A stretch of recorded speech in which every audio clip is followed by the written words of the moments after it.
question most often posed is, what is the meaning of life? But the better postulation is, can life have meaning? The physical construction of your biosuit, a wetwork nebula of squelching, flexing, aching organic processes, is in only the most banal ways different from that of a filter sponge laying blind in the crushing dark of the sea. What constitutes life and what constitutes you are two different things. Ego and anima encapsulated in flesh, flesh encapsulating ego and anima. The body casts its shadow upon the earth for a time, and returned to earth, the life lived casts its shadow on time itself through the limited capacity of memory. Chemical memory beating in time through the frail structure of the human mind. Physical memory cast through ink and fiber and stone and emulsion. Electric memory rumbling away in plastic sarcophagi and the boiling hum of submersive cooling centers. Ghosts and machines beating their fists against posts and saying they do not see themselves. Cruelty Squad is an electronic hallucination about having a job and paying rent in a world where job having is second in value only to job making, which itself is not valuable at all, but rather the impresario of value. Its designer, its minter, its spendthrift, its guilty and wide-eyed hoarder. In the world of Cruelty Squad, you are a fucking CEO in chrysalis, a godlike will seasoning itself into the primordial soup of a genetic masterpiece. A capital-focused, driven, 24/7, grind-set lord of lords of commerce. The omega to all alphas, God's last angel white, burning, blazing, in fact, a final entropic sunspot in your own blinking eye. The last dollar spent on the last purchase, telling the omniverse to back that fucking thing up and make it clap.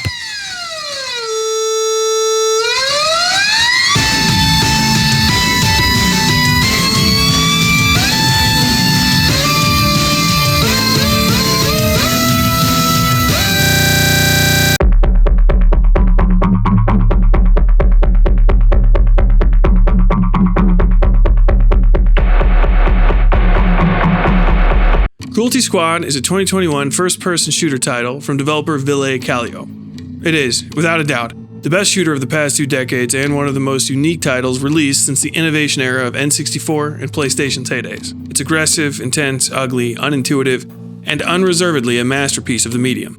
The game has you step into the slick and form-fitting jumpsuit of the unnamed protagonist featured in the cover art. You're poor, you need money for rent, and so you take a job as a corporate assassin, whittling down the forces of capital on the side of capital for the sake of capital.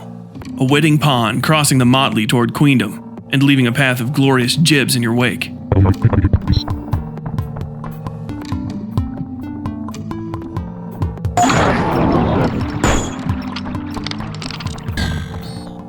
There's plenty of community-given names for this guy, and he's even named in a cameo in some other property, but piss on that nonsense. The skinny here is, he's you. You. On the other side of the screen. Meaning me, as I'm editing this, and you as you're watching it, and so on and so forth. Self-insert power fantasy characters are nothing new, and subversions of those characters are nothing new either. But in Cruelty Squad, there is no power fantasy. There is no power. We'll get to all of that, but it's crucial to understand that, in this game, you really are just playing a video game version of yourself. A person trying to survive in a world where money is hard to come by and crucial for advancement, and seemingly impossible to get hold of when you need it. Now, there are already hundreds, if not thousands, of video essays and think pieces on Cruelty Squad that boil down the numerous mechanics that make it so unique. It has in-game stocks and fish markets, there are a bunch of body horror upgrades you can use to boost your stats and give yourself neat abilities, and even death itself displays in a series of different states. The game also has deep, nebulous lore someone could spend literal hours inflating the length of their video with. But I'm gonna speedrun this plot synopsis. You are poor, you need money, you kill for money, good job. Sometimes you die, terrible, awful, it gets worse. Cannibalism gives you small bits of health back. You play slowly and cautiously because you are weak and stupid and don't know how the game works. If you are bad at shooting games, this is where you quit forever. But if you have that CEO grindstone, you go on to kill people at their posh suburban homes. You kill a guy in a pyramid. You go to Toilet Town, kill the lesser pervert king. You get to go on a sick cruise and question your inability to maintain work-life balance. Your cocksucking shit-fuck pig dick of a boss tries to solve this work-life balance issue by having you killed in your shithole apartment. So you kill your landlord, but for some reason, not your boss. You survive this assault and go to the mall, kill some dipshit politician, and hopefully put down a pre-order on Gorpo's quest. 500 hours of mind-pumping action. After that, you kill some pigs in the pig pen and their drug-addled, drug-dealing, drug-hoarding, bouncy-house boss. Then it's off to the motherfucking casino for some well-deserved slots action and also slotting up the casino's owner because your boss's boss's boss's boss sucks at gambling. After that, you have to go kill the final boss of perverts at his massive multi-story pervert party. And hey, you know what? Fuck it. Also, let's go kill your boss's bosses and their boss at the biggest, stupidest tower ever. But of course, your boss's boss's boss's boss, deceased, worked, basically forgot, and now God has to die. So, you get on that as well, and slay Abraxas the Demiurge. Breaking free of the cycle of yada yada yada bullshit. Fuck that, you go back in. You realize there's still a bunch of holes in your inventory, and you snort your daily affirmation. You buy some fresh guns, and you get back to the work of ascending to CEOdom. There are all sorts of secret Mario World doors in Cruelty Squad, and each of them lead to the most important things on Earth. Targets, money, unlockables, and guns. Guns, guns, guns. And, of course, dumbass shit like a fishing hat and a fishing pole, but who gives two bloody fucks about that? You go to the dark world, lame, badly led, to kill a bored guy named after that one guy who used to work for Jon Stewart, and he's a weirdo murder pervert, but you are a pervert murderer, so he can get it. You also go to a sick nightclub, reenact the intro to Wesley Snipes' perennial classic Blade.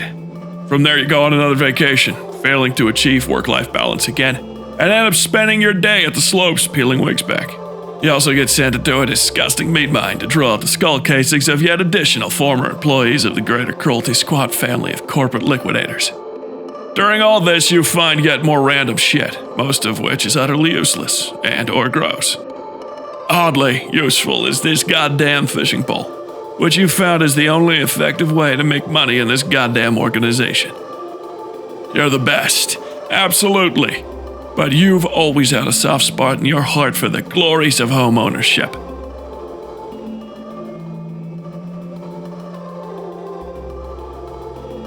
But the housing market is so ass right now, the only thing available for sale is $1 million listing you'll never be able to afford. And you've tried everything at this point. Speedruns, shotguns, professional gambling. But goddamn it if catching these weird-ass looking fish isn't the most lucrative thing on Earth. That's also quite relaxing. Possibly the only relaxing thing you've done in your entire life. But that is not CEO mindset shit. You need to get back on that grind and buy a goddamn house. You do it. Home ownership. But look at these goddamn freaks blocking your view. You kill a paltry 3 more gods, lowercase, and they rightfully give you a bunch of crap, including a 100% rebate on your home. Wonderful. But something still nags at you. Life still lingers on the periphery of your vision, beating hearts, unmade sales. You find a fancy, goofy little altar, or maybe even a creepy torch underground in the suburbs. You use it to kick off some minor apocalypse conditions, nothing too serious. But it gives you a new lease on life. Gets you back in the game, and that lets you get a new lease on death.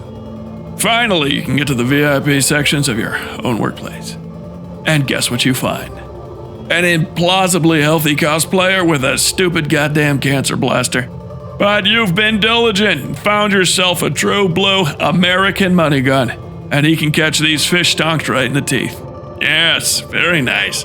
Very good. You have become death and slain life itself. Game over. Now, something's up still. You retrace your steps and there are just more and more motherfuckers being alive where they're not supposed to be. Including this cocky coffee-drinking shit burglar who tells you cockily in his cocky cock a coffee-swilling cock Skinner voice that you're all trapped in a time crystal, and basically everything that can ever have happened already has and is happening, and essentially all free choice is incidental to the whims of a finite universe. And, whoops, get gibbed loser. No thanks. Finally, you sense it. A last job. Trauma loop? No thank you. Psychiatry is for losers, and medication is for people who can't afford good drugs. You bring death to the goofballs of this torment kaleidoscope, including a fancy dingbat who seals off your power and additional assholes who think it's cute to shoot at you with your own money gun. Too bad you have dominion over death, life, and as of yet, unnamed third thing. You are cruising. You are cool. You are ready for the final boss fight. But all you get is yet another cutscene, admonishing and or possibly exalting you for ascending to something akin to godhood. Or maybe also kickstarting a limitless recursive apocalypse. Lame. Give me the money. Give me more guns. Give me jobs. Give me purpose. But purpose eludes you, and this is the first lesson of Cruelty Squad.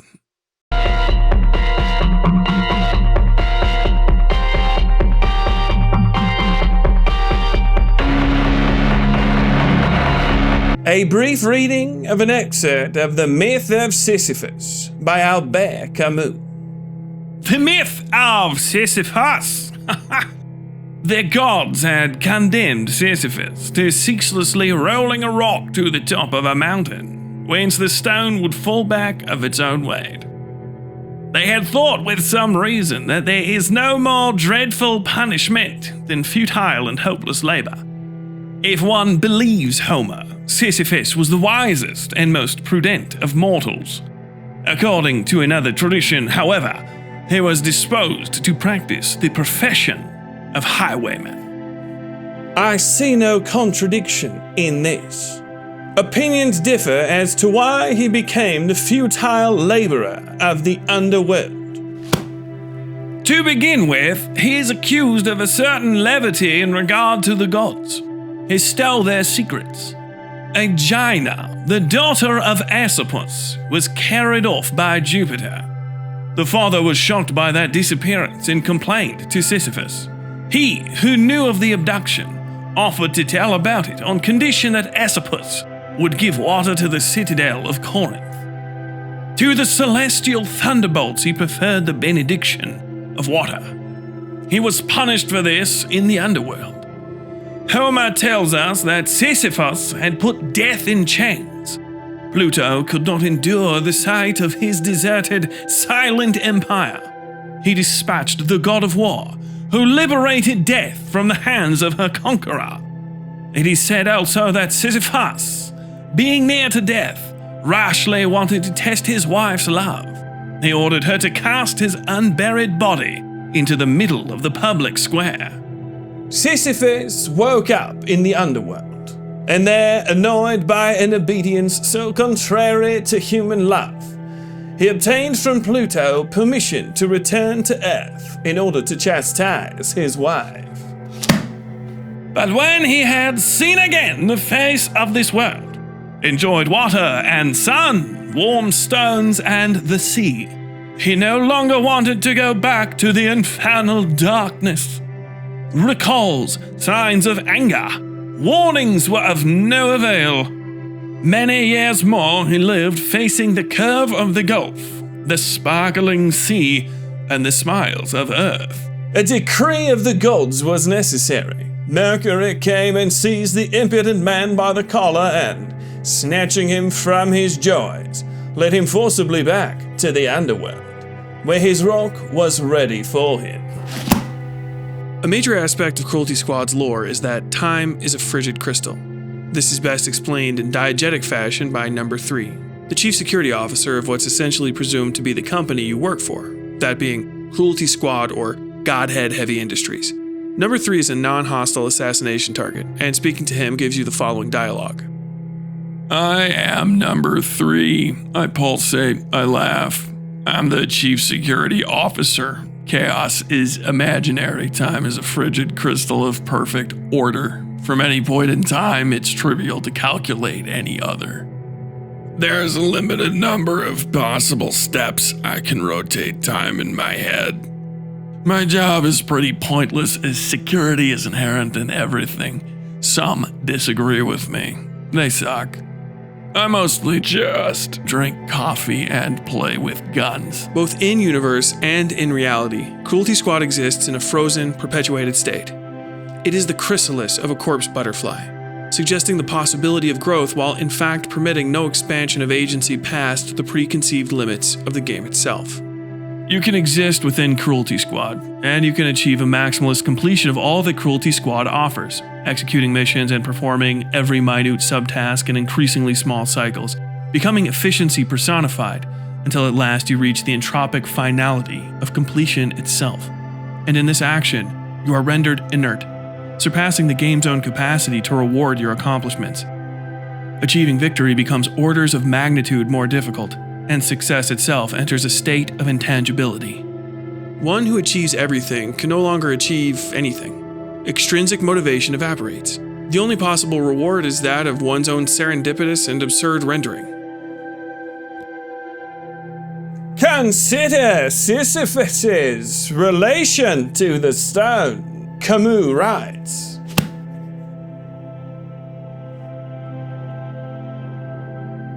Nothing is told us about Sisyphus in the underworld. Myths are made for the imagination to breathe life into them. As for this myth, one sees merely the whole effort of a body straining to raise the huge stone, to roll it and push it up a slope 100 times over. One sees the face screwed up, the cheek tight against the stone, the shoulder bracing the clay-covered mass, the foot wedging it, the fresh start with arms outstretched, the wholly human security of two earth-clotted hands. And at the very end of his long effort, measured by skyless space and time without depth, the purpose is achieved. Then Sisyphus watches the stone rush down in a few moments toward that lower world whence he will have to push it up again, toward the summit. He goes back down to the plain. It is during that return, that pause, that Sisyphus interests me. Yes. The statements by number 3 and additional bits of lore throughout Cruelty Squad infer his comments about the temporal nature of the game's universe are a matter of fact, and not just inconsequential ramblings. There are several characters in the universe who can experience a permanent death state, and are not returned to the level map upon restart. Aside from gathering money, weapons, implants, and scores for each level, and receiving the death procedure, these are some of the only irreversible actions that can occur within the Cruelty Squad universe, and the characters in-game are largely aware of this fact. The targets, security agents, and even civilians you kill in every level almost all return once the level is reset, just like you. Even the demiurge Abraxas' game-ending death is undone simply by returning to the level select and starting again. The primary target of Dark World, Sir John Oliver II, orders the mission's main objective, a hit on himself, out of simple boredom. Talking to him reveals he's been killed like this before, and is excited to see how he's going to be executed this time. Sir John Oliver II is also stylized as the primordial engine of suffering, the punishment encryptor of the lower planes. How he performs that job, or what it entails, is never explicitly stated, but consider the possibility that doling out endless, repetitive assignments is the primordial engine of suffering. The permanent cyclicality of rotation, of repetition, until the point at which you, the fuel, expends itself. Sir John Oliver II needs his boredom alleviated, but doesn't fear pain or death. So it's no great leap to conclude boredom itself may be the only true harm that can be experienced in Cruelty Squad. And the person most at risk of becoming bored, quite obviously, is you, both in reality and as the protagonist. As you climb the hill again and again, faster and faster and faster, more deadly, more efficient, your unrelenting speed must relent. You achieve the top of the mountain, the end of the level, and for a moment you can see all the valleys of death laid low before you, and the rock's momentum achieves apogee and you are motionless. You've clocked out. And how often has that happened in your own true life? How often have you had that moment of pseudomorphosis between departing the checkout counter or the loading dock or the line or whatever rock this life has chosen for you, and arriving at whatever device your boss has used to track the decay of your life in their employ? In that moment, the rock has paused, and your work is done. You check out, and the rock begins to move. It rolls and bounces, and the earth shudders beneath it, and you ignore the fact that only 16 hours remain until you return. 16 hours minus sleep, and driving, and eating, and responsibility, and the myriad duties of our self-imposed and lonely and fleeting lives. Finally, the stone of tomorrow rests at the bottom of the hill, a speck beneath you, and you begin the long walk down. I see that man going back down with a heavy yet measured step toward the torment of which he will never know the end. That hour like a breathing space which returns as surely as his suffering. That is the hour of consciousness. At each of those moments when he leaves the heights and gradually sinks toward the lairs of the gods, he is superior to his fate. He is stronger than his rock. If this myth is tragic, that is because its hero is conscious. Where would his torture be, indeed, if at every step the hope of succeeding upheld him? The workman of today works every day in his life at the same tasks, and this fate is no less absurd. But it is tragic only at the rare moments when it becomes conscious. Sisyphus, proletarian of the gods, powerless and rebellious, knows the whole extent of his wretched condition. It is what he thinks of during his descent. The lucidity that was to constitute his torture at the same time crowns his victory. There is no fate that cannot be surmounted by scorn. This idea that there is no fate that cannot be surmounted by scorn is readily prevalent in the snippets of dialogue describing your in-game thoughts and motivations throughout Cruelty Squad. As you progress level to level, the reasons for undertaking each mission slowly change from occupational directives handed down by higher powers to missives on your own ascent to CEO godhood through a rejection of your mortal and moral short failings. Ever present in them is a sense of wrathful disgust, of scorn, at both the systems themselves and their petty and soon-to-be broken grasp on you. The explanation for the canonical first mission reads, Sigismund of the pharmaceutical department has been embezzling company funds and using them to gamble with highly speculative biological currencies. This would already be bad enough to warrant his immediate liquidation, but he has also become increasingly deranged, flying into fits of rage and vomiting blood all over the office. While you're there, you should also dispose of his accomplice, Jerry. He's scheduled to be hosting a meeting in the conference room with the other executives. It's a bog standard mission breakdown you'd expect from any similar sort of game, and most of the standard and even special missions follow that recipe. Even the apartment atrocity level is a standard you've been betrayed style mission explanation. It's not until Idiot Party, where you're sent to murder the high priest overseeing a bacchanal of the world's elite at a remote tower fortress insinuated as being the estate of a Rothschild-like family, where the text becomes personal and conspiratorial and excited. It's that time again. The elites from all over the world gather at the Rothenburg fortress and wear their stupid rubber suits and masks. Don't you think it would be really funny if you went there and killed them all? Just fucked them up completely. Imagine their faces behind those masks if you gored their high priest right in front of them. Oh my god. You should really do it, don't you think? I mean, why not? It'd really make your day. They're automatons. They have no souls. Think about it. The following mission, Office, where you're sent to assassinate essentially the entire mortal leadership of your company, intensifies this rhetoric. You have to return the 4 sub-archons to Null. You have to eliminate the CAD Elsa Holmes. Exterminate the pests. Tear a hole in control. Fuck control. You can do this. You have rended the wires in your head. Your control over destiny is absolute. You can overpower death. Life is meaningless. Archon Control, where you kill, essentially, God, reads, You're almost there. You can congratulate yourself now. You're the best. The home stretch. So nice. Feels good. Welcome to the ultimate punishment, my friend. This, of course, is not remotely the case, as likely you still have around 3 or more levels to actually complete.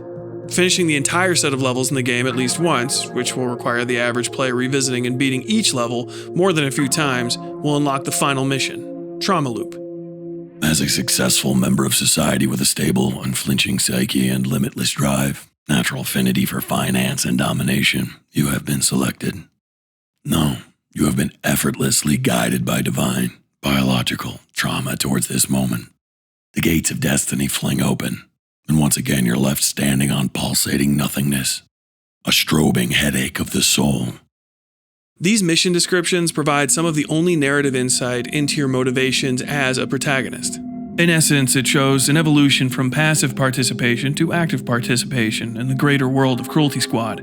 But no greater peace is attained in this transition. You begin and end any possible playthroughs as the same lonely, detached, murderous psychopath, with only your net worth as a metric of what's truly changed in your existence. But as with Sisyphus's rock, it's all downhill from there. You start with no money and plenty to buy, but end with plenty of money and nothing to buy. You start with a life meter that reads life and end with one that reads death. You start with the opportunity to go to many new places. and end with the ability to return to the stale memories of your bygone conquests.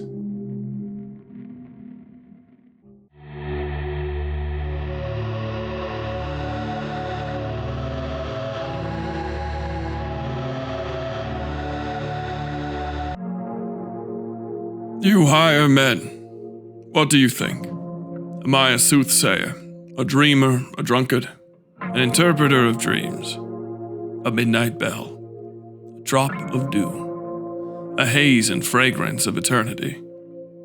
Do you not hear it? Do you not smell it? Just now my world became perfect.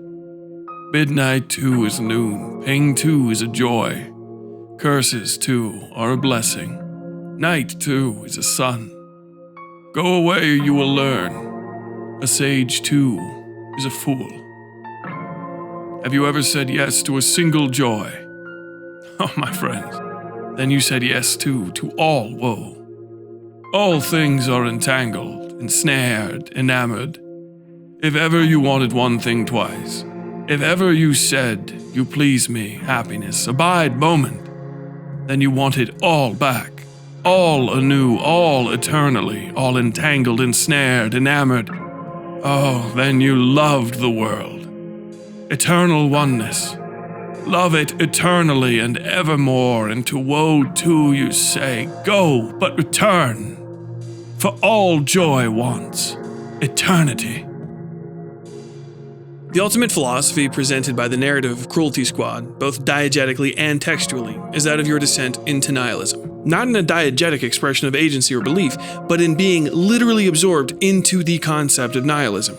The first ending, presented after you've killed Abraxas, reads thusly. You emerge from a long and weary sleep. The world appears as a large, flat plain of opportunity. The sky is boundless and blue. You are among friends. The air is fresh with the scent of the ocean. You have learned acceptance and forgiveness, but you lack knowledge and understanding. You will be trapped forever. The past is ever present. The sun smiles at you with eternal malice. This section mirrors, after a fashion, the end of Friedrich Nietzsche's philosophical novel Thus Spoke Zarathustra, in which the prophetic wise man Zarathustra awakens from a perfect night of drinking with friends into the inferred ruination of the day that follows the perfect night and ends it. Zarathustra says this to the sun upon seeing it. His friends from the night before still asleep behind him in his cave. You, great star, he said as he had said once before. You deep eye of happiness. What would your happiness be had you not those for whom you shine? And if they stayed in their chambers, even after you had awakened and come and given and distributed, how angry would your proud shame be? Well then, they still sleep, these higher men, while I am awake. These are not my proper companions. It is not for them that I wait here in my mountains. I want to go to my work, to my day, but they do not understand the signs of my morning. My stride is for them no summons to awaken. Zarathustra ultimately learns his final sin soon thereafter, pity for the higher men with whom his perfect night was spent. Well then, that has had its time. My suffering and my pity for suffering, what does it matter? Am I concerned with happiness? I am concerned with my work. The parallels may or may not be coincidental, but regardless of relation, I believe they are by degrees explanatory. You experience 3 revelatory cutscenes as you progress through the game. The second, somewhat darker revelation is a continuance of the first. You have grown and, thus, also degraded. The you of the beginning of the game must be remade to achieve your ultimate goals, both physically and spiritually. Doing so, however, eliminates both the individual and the individual's need, which were the motivating factors to proceed down the road.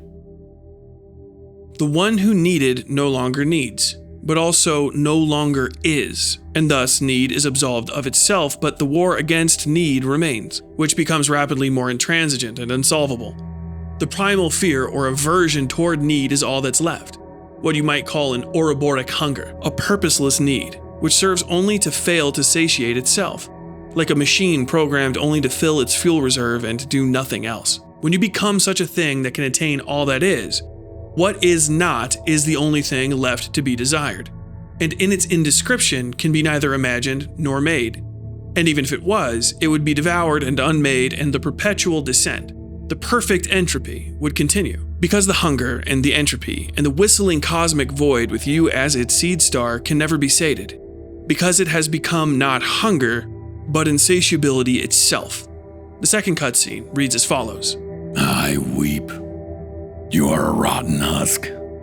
You overflow with boundless power. You have the soul of an emperor. Sacrificial hero, blessed by primordial luck. Your friends are in hell, yet you smile. Only good things will come to someone like you. Set goals. Have a 10-year plan. Invest. Wake up early. CEO mindset. Good luck.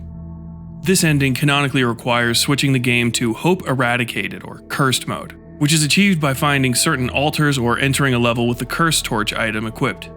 This mode replaces the sun with the smiling face of Abraxas and constitutes the maximum screen difficulty, those others being Divine Light, Flesh Automaton, and Power and Misery. There's plenty of additional lore about those states, but for our purposes here you just need to know that some doors can only be opened in certain states, and certain endgame states are hidden behind Hope Eradicated doors. This includes the Death Procedure, which allows you to bypass a hazard section of the Cruelty Squad headquarters. From there, you can explore a great deal of additional level geometry, or proceed straight to the true target of Cruelty Squad headquarters and the game's hardest boss fight, life. This character doesn't have an actual name, he's simply the unnamed target of the Cruelty Squad level mission and only appears on Hope Eradicated difficulty. Slaying him allows you to progress into the second ending, and if you've completed every other stage, to accept the final mission, Trauma Loop. This level is, in its very construction, hitting one over the head with the themes of the game. It begins with a forced choice between two paths which ultimately lead to the same place. It robs you, as well, of your upgrades until you find and kill one of the game's few permadeath characters. It has the game's only difficult platforming sections, new mechanics, and if you're not paying attention, you won't realize this is the last time you'll ever get to feel like you're playing Cruelty Squad for the first time, ever again. You descend through this level to the Cradle of Life, and from there, the game simply ends. Your final struggle to overcome, as presented canonically by the game, is a descent toward annihilation. A fight, and if you're timing yourself, a race to the bottom. You descend towers and ruins and find yourself in the quite literally Stygian depths of the underworld. You run, you fight, you achieve. The game plays a final cutscene and then turns itself off. The text of the cutscene presents itself as 3 narrative paragraphs about you, and a final quotation from George Bataille's Accursed Share. The first paragraph describes the brutal ignorance of organic need and its annihilation of beauty. Your fond memories of pleasant childhood moments are interspersed amongst bitter resentment about the end of innocence and the inevitability of death itself. You are described as a beautiful fucking nerve ape, an advanced organic computer capable of perceiving anything but its own inherent worth. A point in the horizon, a melting scene from your childhood. Your morality is showing, a frantic drift towards nothing. Biology doomed to an infinite recursive loop. Teeth with teeth with teeth. Take a bite. Serene scene of a coastal town. Warmth of the sun. Bitter tears. Lust for power. This is where you abandoned your dreams. You are a high net worth individual. An expanding vortex of pathetic trauma. Finally, a beautiful fucking nerve ape. A pure soul is born. Its neurotransactions stutter into being. 305-837-509-375-09353 operations per nanosecond. Beauty eludes your porous mind. The second paragraph details the inherently destructive nature of your ascent to godhood, essentially recapping the spirit of the game itself. Life itself has a negative value, insinuating the natural debt incurred by simple existence. Caloric needs, purchases, income, loans, rent, all of the costs leading you to a life of necessary and divine violence against the forces of life itself, of living. You must kill and sink your teeth into existence in order for existence to not sink its teeth back into you, and, unlike every other organic incident, you're better. Your literal existence is described as the onset of an avalanche. denoted by the 38-degree angle of repose at which human-triggered avalanches are initiated. You are not necessarily a chosen one, simply the straw that broke the camel's back, the last particle to collapse the heap. But in so doing, you are elevated above other would-bes. Your luck is perceived as providence, either the presence of a god hand or the god hand itself. You tear down the obstacles of the old rotten world that once barred you, represented by a garden of corruption. But you do not destroy that world. You sit on the throne that was waiting for you and rejoin the cycle of decay. You are content, and yet an epiphany arises within you, the image of an onion. The value of life is negative. The value of being is rotated by 38 degrees. The surface is full of cracks. A turgid light shines through. Fleshy primordial bodies sluggishly roll down the slope. Only you slide upwards with a celestial step. You become beautified, a saintly figure. Your pristine idiocy reveals a safe path through the impenetrable fog of life. Your dull sword cuts through the weak tendons and membranes of the garden of corruption. Sit on the throne of contentment and ferment. Inspect the eternal blue skies of your kingdom. You come to a realization. You pick up an onion and begin peeling.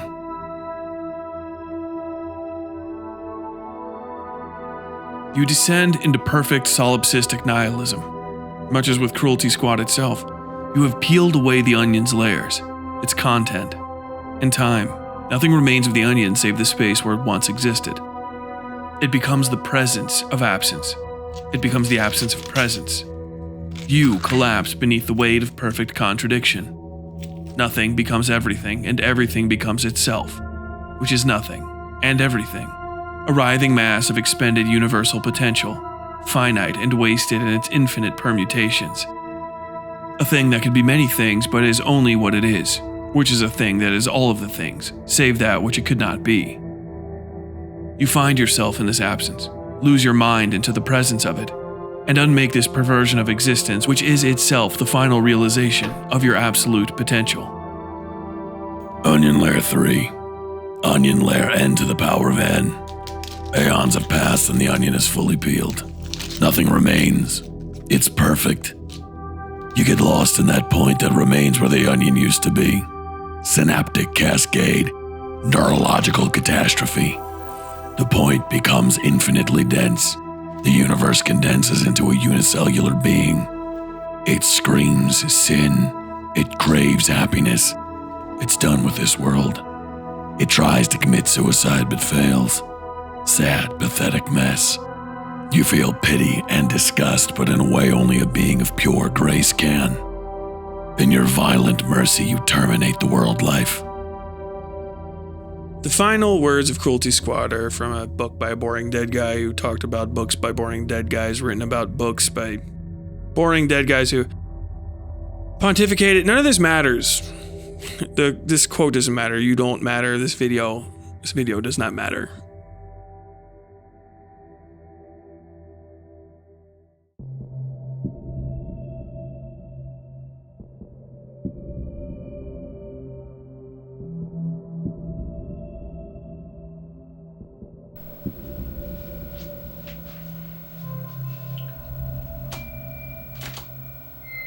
Coming of age in the late 90s and early 2000s, I remember a specific vibe that once permeated media at every level in America, but somehow faded as we transitioned into the hyper-patriotic, hyper-terrified post-9/11 world.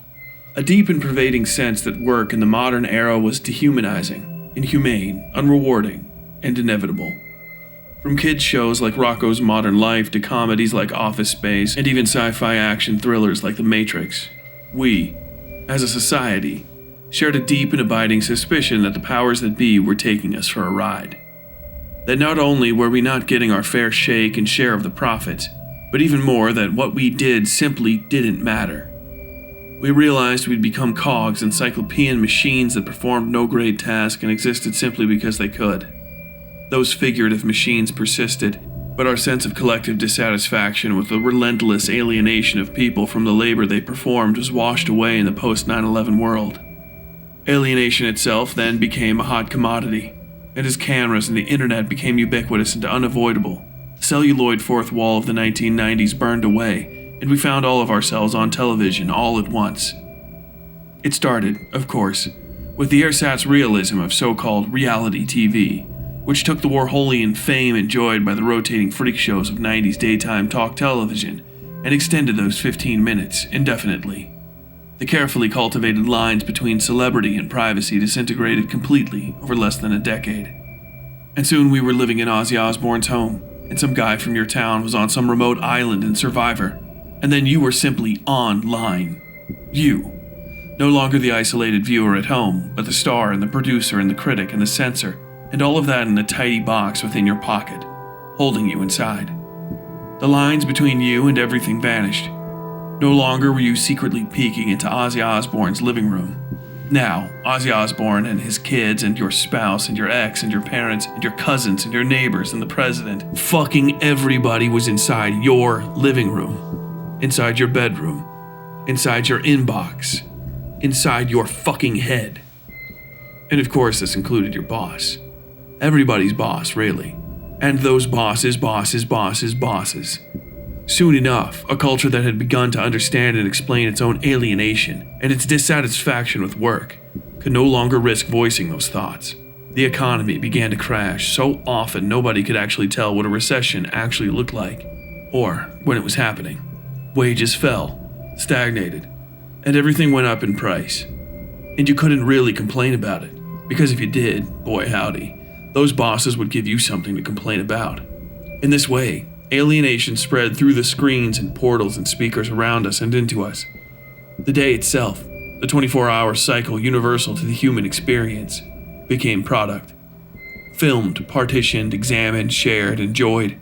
No longer were people able to articulate themselves as themselves, to make mistakes, to live foolishly or with caprice. This privilege became reserved for only the most wealthy and the most deprived.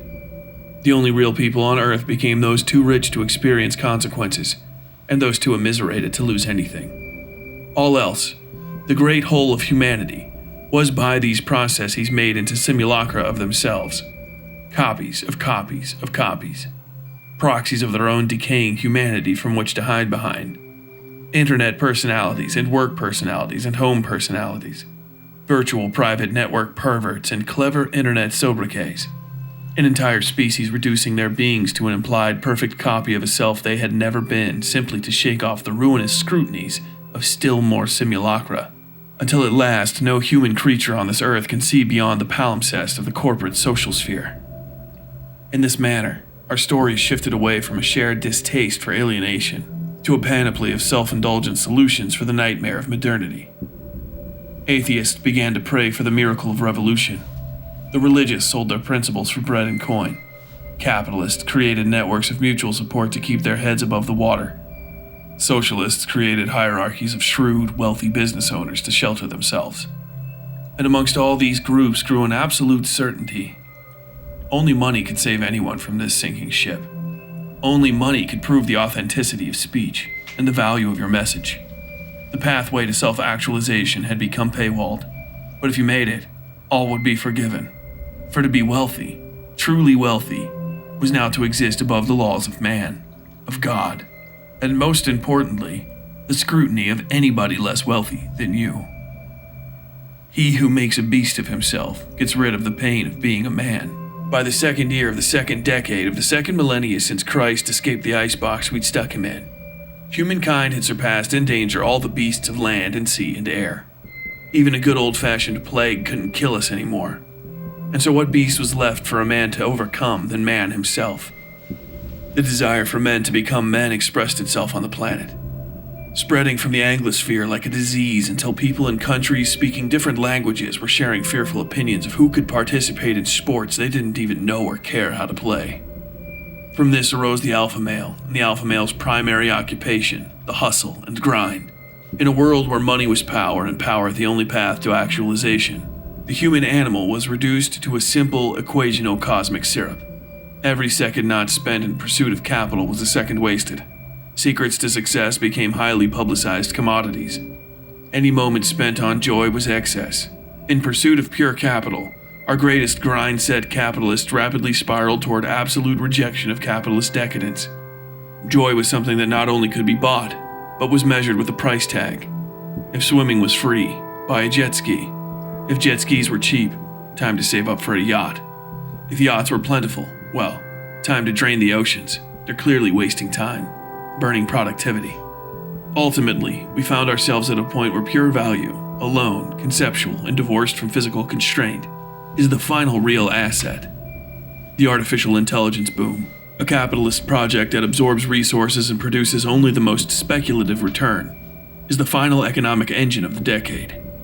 We are leveraged to 38 degrees.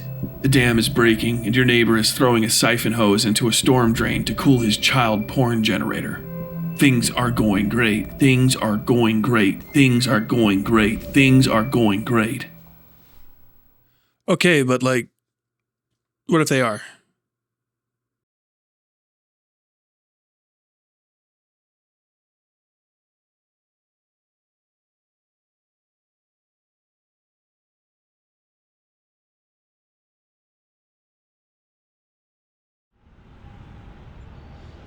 Out, my fishing rod. Down, bait of my happiness. Drip your sweetest dew, honey of my heart. Bite my fishing rod into the belly of all black melancholy. Out there, my eye. Oh, how many seas surround me. What dawning human futures. And over me, what rose-red stillness. What unclouded silence. Have you ever considered the implications of asking the question, what is the meaning of life? Not of answering the question, that's easy, life is what you make of it, but rather the implications of the question itself. Asked rhetorically, as I've just done, is a conversation opener about as interesting and potential-filled as a blank sheet of paper. In fact, a blank sheet of printer paper is the perfect analog to the question. Printer paper, if you accept the validity of its name as expressed, has the purpose of paper for printing, by use of a printer. Its existence is predefined by various parameters A4, B2, American 8.5 by 11. It could be larger or smaller if it had a different purpose, but as you arrive at the piece of paper you find it has been clipped, pressed, bleached, and packaged with the specific intention of being fed into a printer, slathered up with ink, and observed or filed or discarded outright if it fails to serve that purpose. So why, literally why, am I capable of drawing freehand on printer paper? Why can I take printer paper and make it into a paper plane? Or use it as kindling to start a fire? Or fold it a bunch of times and then get bored and throw it in the trash? Because, at the end of the day, you reply, printer paper is simply paper. Printer is a specific and definitive attribute, but not the whole of its purpose on Earth. Printer, in this case, is not transformative to the object in question, but rather explanatory. Anticipatory, even. It is both literally and metaphorically a package from which paper can be extracted. So further, and down to infinity, what is the purpose of paper? Well, paper can be used to wrap foodstuffs. It can be used to insulate walls. It can be used in a printer. It can serve as a liner in a bunny's litter box. Some of these uses predispose themselves to specific types of paper. The weight, the coating, the cut all alter the capabilities of the paper itself and, in so doing, make it more or less useless at certain jobs. Thus, we attribute a definitive specifier to the type of paper. This paper is called newspaper.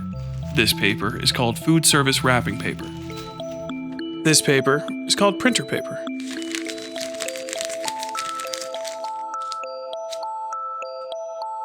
In this way, we enter the conversation around what is the meaning of life from a different perspective. Is the meaning of life definitional? Is it purpose-based? If printer paper was alive, would it consider itself printer paper or simply paper? And of what value would that distinction be both externally and internally? If you were printer paper, what would be the meaning of your life? Would it be to achieve the platonic ideal of your existence? To be used in a machine dressed in ink, and used to represent ideas and images in physical form? If you were turned into a paper airplane and launched high above the ground, if you were to soar like the birds for even just a moment, the grass sweeping by you so fast the earth felt like a verdant blur, the wind itself carrying you so lightly and gently within itself. If you existed in that moment as a piece of printer paper, would you feel that you filled yourself? If you were unfolded and returned to the machine to bear the ink of your purpose, would you think on the imperfections left by your folding in shame? Would you hate yourself for flying? Probably. Let's be honest. To ask the question, what is the meaning of life, and earnestly desire an answer is to risk surrendering the entirety of yourself to the caprice of another. The nature of elementalism, the perfect distillation of anything to its most neutral, essential, and discrete parts, requires entering a trick of language some might call tautology or circular logic. At a certain point, the subdivision of any idea reaches a point of non-divisibility, and language itself becomes beggared of the ability to describe things non-self-referentially or without using the thing in the definition of itself. God, for instance, in the Abrahamic Christian traditions, refers to himself as, "I am who I am." There are no constituent parts to God. He merely is, and always has been, and always will be, if you take the mythology at face value. Though modern science has further broken them down past their traditional states, the chemical elements themselves are, as their name suggests, fundamental and discrete expressions of physical matter. Even the constituent parts of elements suffer from the circuitous logic of the elemental. They can only be defined as being the constituent parts of a thing which can only be defined as being the amalgamation of those constituent parts. Is it better then to define a thing, anything, as a discrete amalgamation of distinct pieces, or is it better to define a thing as relative to other similar objects? Or is it better to have a thing defined by its relative value or purpose to whomever is defining the thing? If none of these methods of definition are truly more definitive than the other, then definition itself must be an ultimately subjective exercise. If something can be defined both as what it is and what it's not, and if what it's not can change, then what it is can change. So then, of what value is the definition? This is all to say, is a piece of printer paper its function, its form, or its value? Ultimately, you'll find the answer is meaningless, as the answer itself is subject to the question's own rules, and those rules must also be defined. Is the value of a question in its function, its form, or its value? And so on and so forth ad infinitum. Even the answers some might give to this query right now cannot rely on the fundamental facts present in the questions asking, and so must cast their nets beyond the moment and fish up quotes and explanations and definitive statements on stated definitions of statements definitive and definitions stated on and so on forever. At a certain point, the presence of the absurd, impossible, and insurmountable arrives even in the simplest explanation of banalities, common properties. A horrid realization may dawn on you in this moment, that one need not concern oneself with the inherent realities of a thing in order to interact with it, because the inherency of any definition of something is a matter of consensus and consensus alone, and all earthly certainties are an act of fealty to an amorphous idea of blind social agreement. To put it simply, the meaning of life is what other people make of it for you.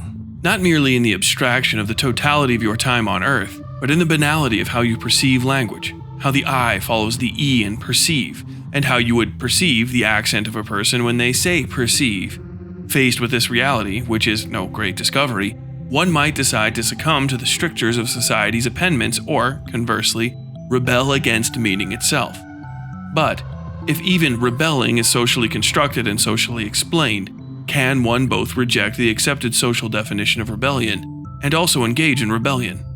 Would this act of rebellion embarked upon in such an absurd fashion even be perceived as rebellion? Does a sheet of printer paper fashioned into a paper airplane cease to be printer paper? If so, and even if not, can it actually become a paper airplane? At the heart of Cruelty Squad, an ugly game about violence and money and insatiable apocalyptic need, is a question of freedom and agency. When you begin the game, you are a poor person with skills, and you believe your poverty is the method through which the system controls you. Narratively speaking, you wouldn't have to kill all these people if you had money, but of course that's not the case. Killing people is simply a great way to pass the time, and it doesn't actually matter. They aren't real, and diegetically, even if they were, they would simply return to a perfect status quo on the next run-through. By the end of the game, however, you have very likely purchased everything that can be purchased in the world. You could always accumulate more stocks, more accolade in the form of lower and lower times on levels, but ultimately there is no true point in any of this. You, in every sense of who you might be, are doing it simply to be doing it. The game itself runs out of rewards. No new levels, no new cutscenes, no new experiences. There is ultimately no point to what you do, and driving the narrative to its end result simply reminds you of the recursive and self-annihilating loop in which you're mired. So why does the game have fishing? To quote Georges Bataille, "The living organism, in a situation determined by the play of energy on the surface of the globe, ordinarily receives more energy than is necessary for maintaining life. The excess energy, wealth, can be used for the growth of a system, e.g. an organism. If the system can no longer grow, or if the excess cannot be completely absorbed in its growth, it must necessarily be lost without profit. It must be spent, willingly or not, gloriously or catastrophically." The only true commodity in Cruelty Squad is your desire to continue engaging with the experience. Both in a literal and diegetic fashion, you and you alone perpetuate the flat, listless circle of violent oblivion, unmaking and remaking the world through sheer, ignorant compulsion to consume. You complete the game, are ejected from it, and return to this expression of crystalline time to do again and again until the simple will to be is crushed from you. And hey, there's nothing wrong with getting bored with a video game after a while. We're just out in the weeds here. Cruelty Squad, however, has an entire second game within itself that supplants the entire premise of the first. By the third level of the game, Sin Space Engineering, you can quite literally turn away from your objective and swim out into the sea to a tiny shack on the horizon. There you're given the fiberglass fishing rod, the item description of which reads, "Enter the world of fish and become who you are meant to be." The NPC who gives you this item, Fish Fred, is one of the few permadeath NPCs that exist within Cruelty Squad. The fishing rod is the least powerful overall weapon in the game, mostly because of the sheer difficulty of use and lack of utility in firefights. You can use it to disarm enemies, but good luck. The only thing it's really useful for is making money. More money, faster in fact, than any other individual action in the game. Nearly every level in Cruelty Squad has places to fish, and there's about 75 unique fish spread out in different levels throughout the game. Only the Mall Madness level doesn't let you fish, and it's likely just because the game's kind of broken here and there. Fish range wildly in value from just a few dollars to $6.5 million, and the $1 million fish are not all late game entries. Fishing in the Fatberg Casino on just the base game can net you millions if you manage to catch a Wheel of Fortune fish, essentially giving you enough money to make every standard in-game purchase with just a few minutes of fishing. And the fishing system itself is more tied to the game's natural environments than any of the combat mechanics. The game is programmed to enter a night phase in real-world time, around 10 p.m., and this is the only time to catch certain fish. Additionally, there's an entire weather system built into the game, and rainy days give you better fishing odds.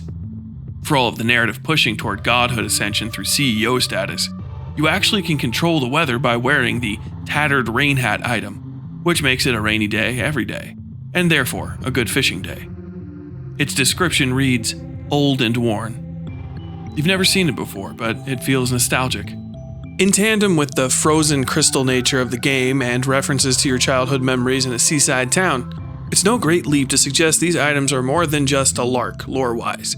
This useless equipment opens up by far the most lucrative play options in the game. Of course, they don't help you much in combat, but that only matters if you want it to, and that's sort of the point. The target of Sin Space Engineering, where you find the fishing rod, is one of the only two main targets in the game that fight back. He wears a suit reading, "I'm a CEO, bitch," and sits at the top of a literal pyramid, and you can go kill him and finish the level, or you can turn around and immediately go fishing. At any point in the game, in fact, if you get bored or overwhelmed or stressed, you can just sit around and fish. There is no time limit. Most of the fishing spots in Cruelty Squad are not remotely difficult to access, sometimes requiring you to just turn around, and other times not even that.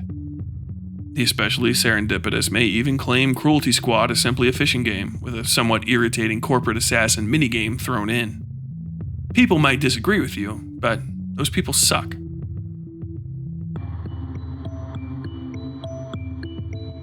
I'll end this section by making the observation that Albrecht, the I'm a CEO bitch target on Sin Space Engineering, shares a name with Australian philosopher Glenn Albrecht, who coined the term solastalgia in 2003.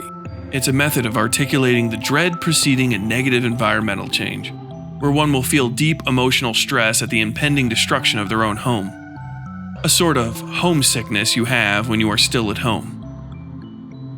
This feeling of impending and inescapable doom permeates the narrative and environment of Cruelty Squad. It's a world of static inevitability, where all outcomes are decided and the strictures of creation itself are malice, pestilence, and transaction. It is a game where you exist to be hated, and the narrative set out for you is an act of pointless vengeance against the system that abused you into accepting its sordid gifts. It provides you the definition of what you are, but only you accept that definition and continue playing. But it's only a game, isn't it? No, absolutely not.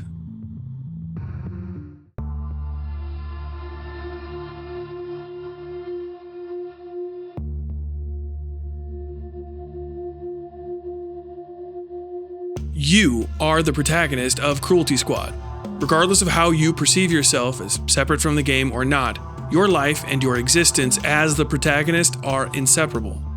As I've said before, the conceit at the heart of the game is a narrative that strips you of your agency and drives you perpetually into a self-destructive loop from which there is no escape. But also, this is a narrative that has been provided to you.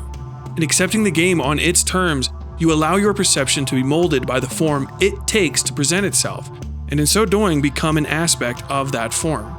This is no different than life itself, your life, which has been presented to you through the filtered affectations of society's blind authority. To return again to Camus. It is during that return, that pause, that Sisyphus interests me. A face that toils so close to stones is already stone itself. I see that man going back down with a heavy and measured step, toward the torment of which he will never know the end. That hour, like a breathing space which returns as surely as his suffering, that is the hour of consciousness. At each of those moments when he leaves the heights and gradually sinks towards the lairs of the gods, he is superior to his fate. He is stronger than his wrong. The gods can only punish Sisyphus if he decides he is being punished. The narrative provided to him is torment, and the purpose of the torment is to show the power of the gods over mankind. However, all the power is undone if one simply decides to not suffer, to not see punishment as their undoing, but as their exaltation, as their calling. To be given one thing and decide you have found another, and in so doing remake the thing you have been given into the thing you have, is to truly exercise one's will. Only in this exertion of will does one separate oneself from the myriad torments of existence, not simply ignoring pain, but rather deciding the meaning and value of pain itself. In the simple caprice of deciding a highly stressful, highly difficult game about drowning in a perpetual cycle of violence is actually a game about rediscovering one's childhood love of fishing, you have undone the very work of that world's gods. Your existence, their punishment against you for the crime of being as they made you, is no longer their instrument. In laughing in the face of malice, you may be considered delusional, but delusion itself is merely a trick of social consensus. You are right because you feel you are right. Yes, but you keep having me close the blasted thing every time, so I keep losing my place. I leave Sisyphus at the foot of the mountain. One always finds one's burdens again. But Sisyphus teaches the higher fidelity that negates the gods and raises rocks. He too concludes that all is well. This universe henceforth without a master seems to him neither sterile nor futile.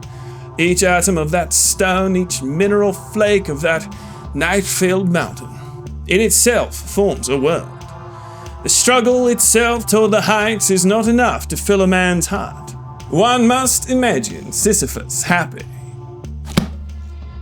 And this extends past the conceit of the game. Your own agency is no differently situated. The boulder remains, of course, but you are of the boulder as it is of you. And if you so choose not to be tortured by the rules set out for you, then you cannot be tortured. Once this first link is broken, the frailty of the chain becomes apparent, and the tricks of blind social consensus, the dictatorship of fools, can be dragged into place beneath you. A lectern, a stoop, a hill, a high mountain in a dark place atop which in silhouette stands a man and a boulder, and unseen from that distance a smile no less malicious, but all the more mirthful than that which twisted the petty lips of the gods. And when you see him happy there, atop all the tools of his misery, will you have the courage to smile back? And he saith to them, Come ye after me, and I will make you fishers of men.